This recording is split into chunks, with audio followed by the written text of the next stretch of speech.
Assalamualaikum warahmatullahi wabarakatuh. Waalaikumsalam warahmatullahi wabarakatuh. Baik, kami akan menjelaskan terkait image quality dan noise. Saya Dava Mahendra dengan NRP 612.11.002. Dengan saya Randi Ifral Hakim, NRP 612.11.11.05. Oke. Oke, baik. Yang pertama saya dahulu. Baik, di sini ada materi, spatial resolution, contrast, dan noise. Baik, untuk spatial resolution sendiri, yaitu untuk mengabarkan tingkat detail yang dapat dilihat pada suatu gambar. Secara sederhana, resolusi spasial berkaitan dengan seberapa kecil suatu objek dapat dilihat pada sistem pencitraan tertentu, dan ini akan menjadi resolusi spasial yang membatasi.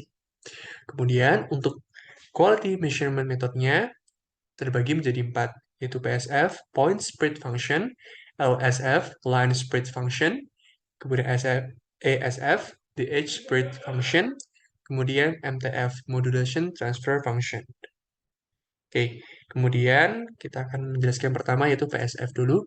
Baik, untuk PSF sendiri di sini adalah fungsi penyebaran titik. Nah, jadi pengertiannya merupakan ukuran paling dasar dari properti resolusi sistem pencitraan dan mungkin juga yang paling intuitif. Nah, kemudian untuk sumbernya, titiknya itu adalah input ke sistem pencitraan. Dan PSF ini menurut definisinya secara sumber yaitu respon sistem pencitraan terhadap input titik tersebut. PSF adalah fungsi dua dimensi 2D, maaf, yang biasanya dijelaskan dalam dimensi X dan Y dari gambar 2D, yaitu PSF dalam kurung X, Y. Nah, sebuah sistem pencitraan dengan PSF yang sama di semua lokasi di bidang pandang disebut stasioner atau shift invariant. Sedangkan sistem yang memiliki PSF yang bervariasi tergantung pada posisi di bidang pandang disebut non-stasioner. Untuk gambarnya bisa dilihat di samping sebelah kanan. Oke, untuk sumbernya dari Brasberg et al. 2012. Kemudian LSF, Line Spread Function. Ketika sistem pencitraan dirangsang dengan sinyal dalam bentuk garis, fungsi penyebaran garis LSF dapat dievaluasi. Nah, untuk sistem pencitraan planar, sebuah celah pada beberapa material atenuasi dapat dicitrakan dan akan menghasilkan garis pada gambar. Untuk sistem pencitraan tomografi, bidang material tipis dapat dicitrakan normal ke bidang tomografi, dan itu juga akan menghasilkan garis yang dihasilkan pada gambar.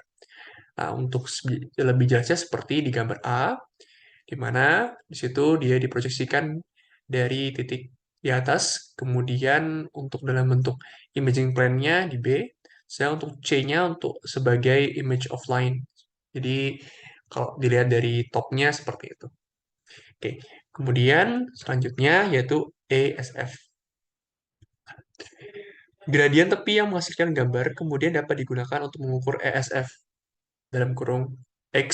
Nah, jadi ESF X, mohon maaf, ESF ini sangat berguna ketika karakterisasi distribusi spasial dari fenomena silau atau hamburan adalah subjek yang menarik karena sebagian besar bidang pandang distimulasi sehingga semacam blur itu.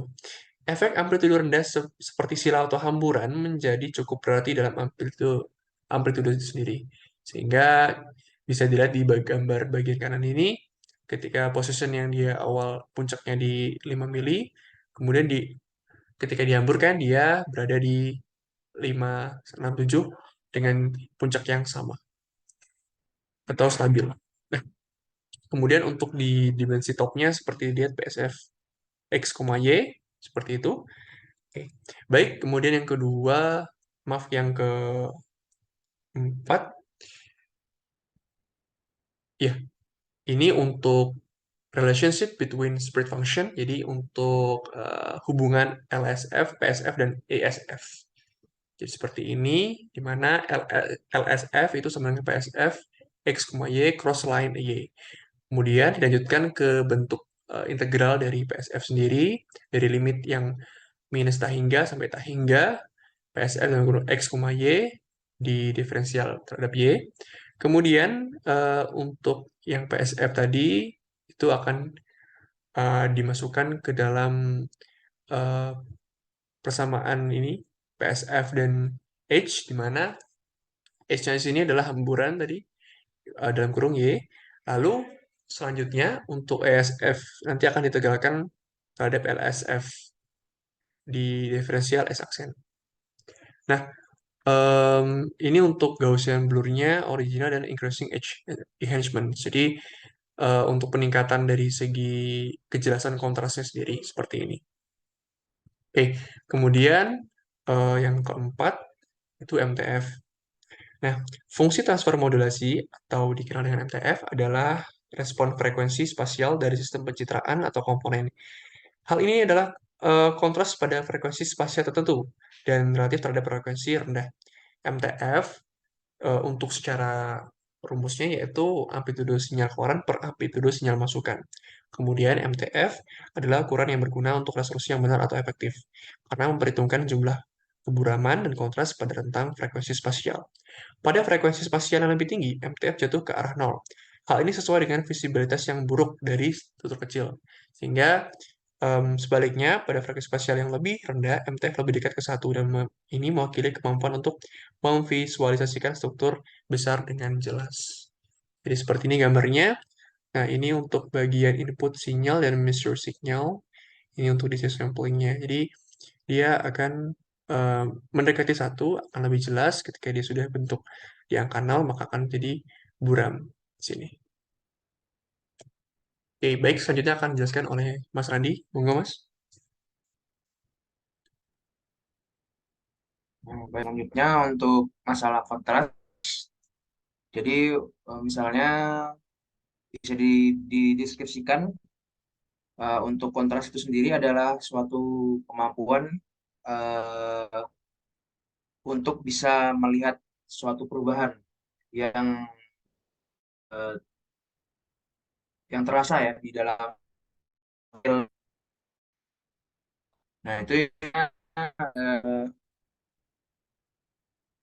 yang bisa em,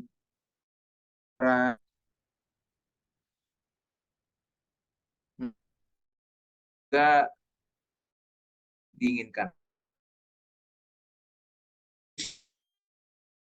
rasio yang nanti dia sangat independen terhadap ukuran yang diukur, size independen, maksudnya objeknya tidak bergantung bentuknya dari sinyal level yang ada pada noise-nya.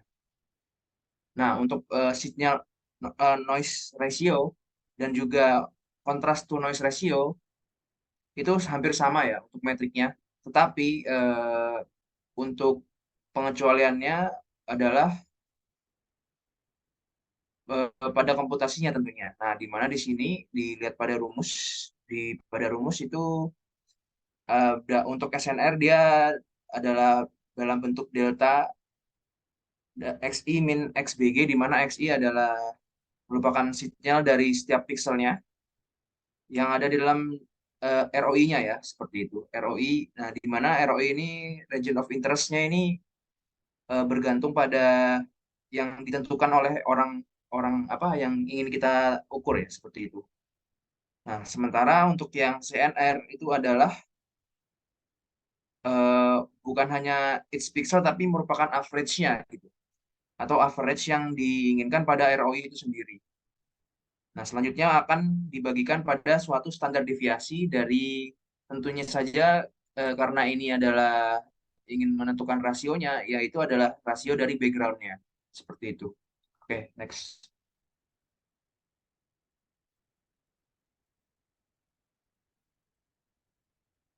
Selanjutnya, untuk kontras itu sendiri, misalnya kita mendefinisikan suatu eh, yang pada satu itu adalah CS, di mana CS sama dengan A min B per A.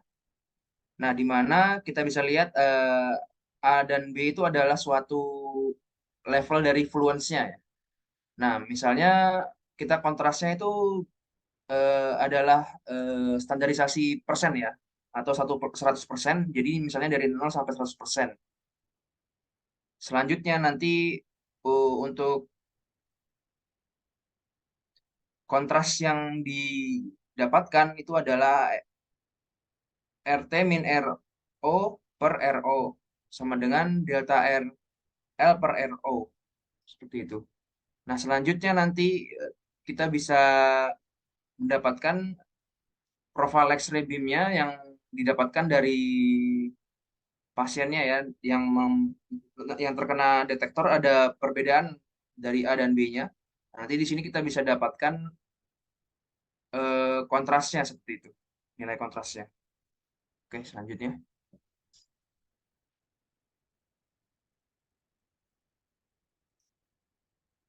Nah, untuk misalnya kita di sini mendapatkan yang sebelah kiri adalah input sinyal dan juga sinyal level dari detektornya itu sendiri.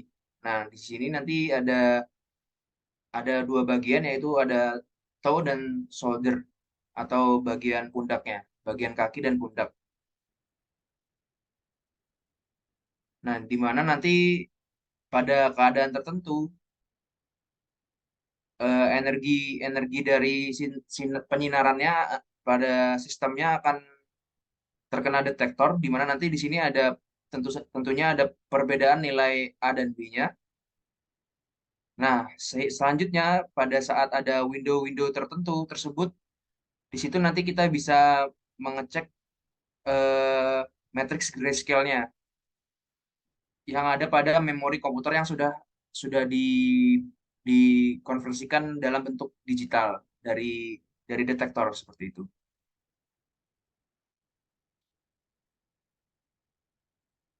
Jadi nanti di sini pada sebelah kanan bisa dilihat nanti itu ada bagian-bagian digitalnya yang mulai dari grayscale-nya itu sendiri bisa kita ubah bolak-balik ya atau dikonversikan pada densitas asli pada tampilannya itu sendiri. Seperti itu. Nanti jadinya kita bisa melihat lebih detail ya densitasnya seperti itu. Oke, selanjutnya. Nah, untuk bagian ini tentunya karena udah mengetahui apa itu mulai dari kontras dan sinyalnya itu seperti apa. Nah, nanti di sini kita ingin mengetahui sebenarnya noise itu image-nya itu seperti apa. Nah, untuk umumnya itu bisa dikarakteristikan mulai dari bentuknya yang random atau yang terstruktur. Nah, di mana di sini untuk yang sebelah kanan itu ada misalnya ada yang bentuknya sebuah grain noise, baru nanti selanjutnya ada electronic noise, ada yang struktur noise dan tentunya ada anatomical noise-nya. Nah, untuk yang random noise itu sendiri itu adalah eh, apa penyebab dari suatu variasi statistik statistik pada saat melakukan perhitungan counting rate-nya. Nah, di mana nanti di sini persama 1, 2, dan 3 itu menjelaskan untuk mulai dari N0-nya yang merupakan countingan dari rate-nya, maksudnya adalah background-nya terlebih dahulu seperti apa. Di sini bagaimana kita mendefinisikan background-nya. Selanjutnya eh, untuk standar deviasinya ya tentunya adalah akar dari background areanya.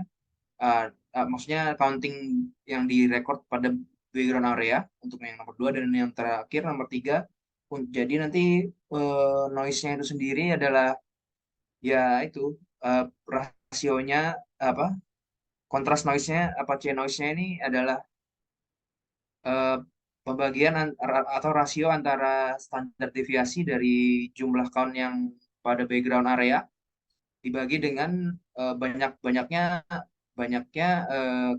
countingnya itu sendiri pada background area seperti itu. Oke, selanjutnya.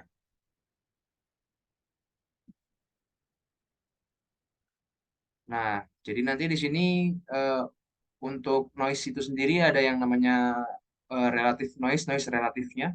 Jadi untuk pada tabel bisa dilihat relative noise-nya.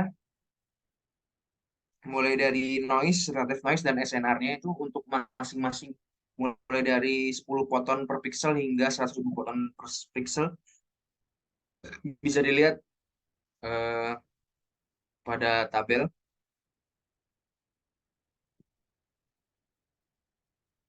Selanjutnya untuk noise teksturnya, untuk spektrumnya bisa dilihat spatial frekuensi dan NPS-nya atau noise power spektrumnya.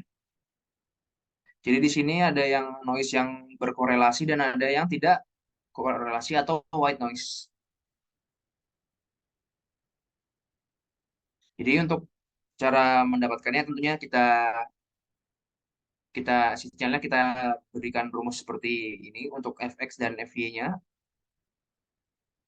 Di sini ada integral pada pada x pada nilai x atau koordinat x dan y-nya, di mana fx itu adalah frekuensi korespondensi pada x dimensi dan tentunya fy juga adalah untuk yang y dimensi. Dan untuk yang nilai i itu adalah mean dari image atau gambar yang diberikan pada koordinat misalnya i x, y. Oke, selanjutnya. Oke, baik. Eh, Ya, baik. sekian, Sekian. ya silakan ditutup. Oke, baik. Sekian dari kami. Terima kasih. Mohon maaf jika ada kekurangan dan kesalahan.